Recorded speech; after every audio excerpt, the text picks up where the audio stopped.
আজি মহা অষ্টমী মই অসম লাইভৰ দৰ্শকসকলক লৈ আহিছোঁ গোৱালপাৰাৰ ঐতিহাসিক টুক্ৰেশ্বৰী দেৱালয়ত আৰু ঐতিহাসিক টুক্ৰেশ্বৰী দেৱালয়ত আজি মহা অষ্টমী পূজা কিন্তু পূজাৰ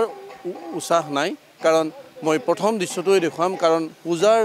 ঐতিহাসিক টুক্ৰেশ্বৰী দেৱালয়ৰ বাকৰিত এনেদৰে জন্ম শতবাৰ্ষিকী উপলক্ষে ভূপেন হাজৰিকাক শ্ৰদ্ধাঞ্জলি যোৱাৰ ব্যৱস্থা কৰিছে আৰু সমান্তৰালভাৱে হিয়াৰ আমঠু জুবিন গাৰ্গলৈ শ্ৰদ্ধাঞ্জলি জনাইছে মই ইয়াৰ পৰিৱেশ দেখুৱাম আৰু ইয়াৰ পিছত আমি ভিতৰৰ পৰিৱেশ দেখুৱাম কাৰণ এইবাৰ পূজাত আচলতে পূজাৰ সময়ছোৱাত আচলতে উৎসাহ উদ্দীপনাহীনভাৱে আচলতে আৰম্ভ হৈছে কাৰণ হিয়াৰ আমঠু জুবিন গাৰ্গক হেৰুৱাই আচলতে সকলোৱে ব্যাকুল হৈ পৰিছে আৰু গোৱালপাৰাৰ ঐতিহাসিক এই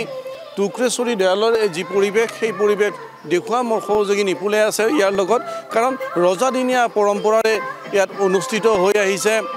শাৰদীয় দুৰ্গা পূজা আৰু শাৰদীয় দুৰ্গা পূজাৰ প্ৰতিটো দিনতে ইয়াতে আচলতে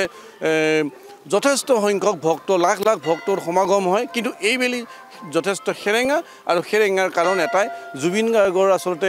বিয়োগৰ বাতৰিয়ে কিন্তু সকলোকে মৰ্মাহত কৰিছে মই পুনৰবাৰ কৈছোঁ গোৱালপাৰাৰ ঐতিহাসিক টুক্ৰেশ্বৰী দেৱালয় ইয়াত বান্দৰৰ ৰজাৰ বাবে বিখ্যাত আৰু এই টুক্ৰেশ্বৰী দেৱালয়ৰ মহানৱমীত কাইলৈ যি মহ বলি হ'ব সেই মহ বলিৰ কিন্তু ৰক্তপান কৰিব টুক্ৰেশ্বৰী দেৱালয়ৰ বান্দৰ সমাজে আমি কথা পাতিবলৈ চেষ্টা কৰিম গোৱালপাৰাৰ ঐতিহাসিক টুক্ৰেশ্বৰী দেৱালয়ত মোৰ সহযোগী নিপুলে ইয়াৰ পৰিৱেশ দেখুৱাই আছে আমি ইয়াৰ সমান্তৰালকৈ কথা পাতিবলৈ চেষ্টা কৰিম মই পুনৰবাৰ কৈছোঁ যে আজি মহা অষ্টমী আৰু মহা অষ্টমী উপলক্ষে ৰাতিপুৱাই আচলতে ভক্তপ্ৰাণ ৰাইজে ঐতিহাসিক টুক্ৰেশ্বৰী দেৱালয়ত আচলতে এনেদৰে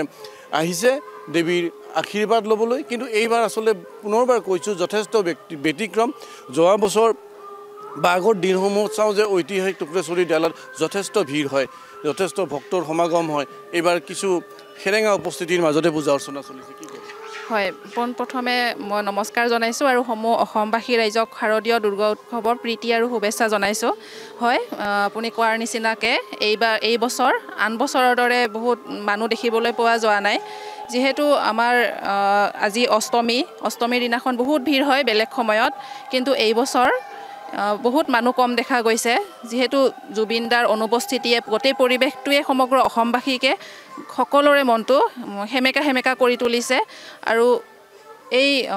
তেওঁৰ অনুপস্থিতিৰ কাৰণেই হয়তো সবৰে মন বেয়া কাৰণে ওলাই অহা নাই আৰু পূজাৰ মণ্ডপসমূহতো মানে জাষ্টিছ ফৰ জুবিন লাগিছে জুবিনৰ আচলতে মৃত্যুৰ যিটো ৰহস্য সেইটো কাৰণটো লাগে আৰু ইয়াৰ শাস্তি পাব লাগে তুমি কি ক'বা হয় যি মানে এই যি দোষীয়ে মানে এই সমগ্ৰ জনতাকে মৰ্মাহত কৰিছে সেই দোষীসকলৰ উচিত শাস্তিৰ বাবে আমি সকলোৱে বিচাৰোঁ সেইকাৰণে সকলোৱে মানে জাষ্টিছ ফৰ জুবিন বুলি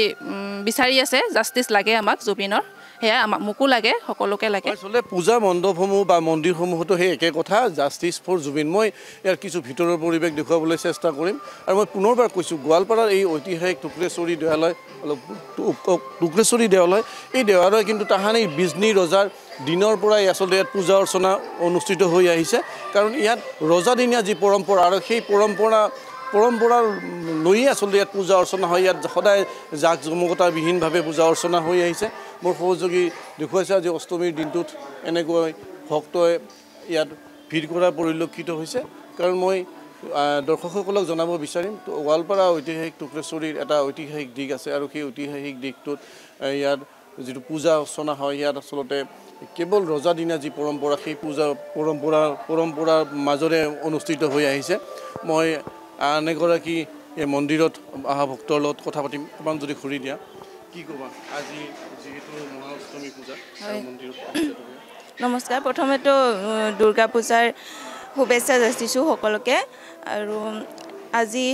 মন চন বেয়া তথাপিও মানে মহা অষ্টমী বুলি আজি আহিছোঁ দেৱী মাৰ আশীৰ্বাদ ল'বৰ কাৰণে কাৰণ আপোনালোক সকলোৱেতো গম পাইছে জুবিনদাৰ কাৰণে মানে এইটোৱে দেৱী মাৰ পৰা এইটোৱে আশীৰ্বাদ যাচিছোঁ যে জুবিনদাৰ ন্যায় পাওক জাষ্টিছ ফৰ জুবিনদাৰ মানে সকলোৱে ন্যায় বিচাৰিছে জাষ্টিছ ফৰ জুবিন পূজা মণ্ডপসমূহত হওক বা আন স্থানত হওক মই যিহেতু দৰ্শনাৰ্থীসকল আহি আছে মই সকলোৰ লগত কথা পাতিবলৈ মই চেষ্টা কৰিম মই পুনৰবাৰ কৈছোঁ যে গোৱালপাৰাৰ ঐতিহাসিক এই টুক্ৰেশ্বৰী দেৱালয় আৰু এই টুক্ৰেশ্বৰী দেৱালয়ত ৰজাদিনীয়া পৰম্পৰাৰে অনুষ্ঠিত হৈ আহিছে পূজা অৰ্চনা আৰু ইয়াত জাকজমকতাবিহীন মৃন্ময় মূৰ্তি অবিহনে পূজা অৰ্চনা অনুষ্ঠিত হৈ আহিছে আৰু কাইলৈ মহানৱমী আৰু ইয়াৰ মহানৱমীত যে লক্ষ্য বলিদান হ'ব মহ বলি হ'ব আৰু এই মহ বলিৰ তেজ পান কৰিব টুক্ৰেশ্বৰী দেৱালয়ত থকা কবিকুলে আৰু টুক্ৰেশ্বৰী দেৱালয়ৰ ই এটা বৈশিষ্ট্য আৰু মোৰ সহযোগীক মই পুনৰ এই টুক্ৰেশ্বৰী দেৱালয়ৰ মহা অষ্টমীৰ পৰিৱেশ দেখুৱাই যাবলৈ মই অনুৰোধ কৰিছোঁ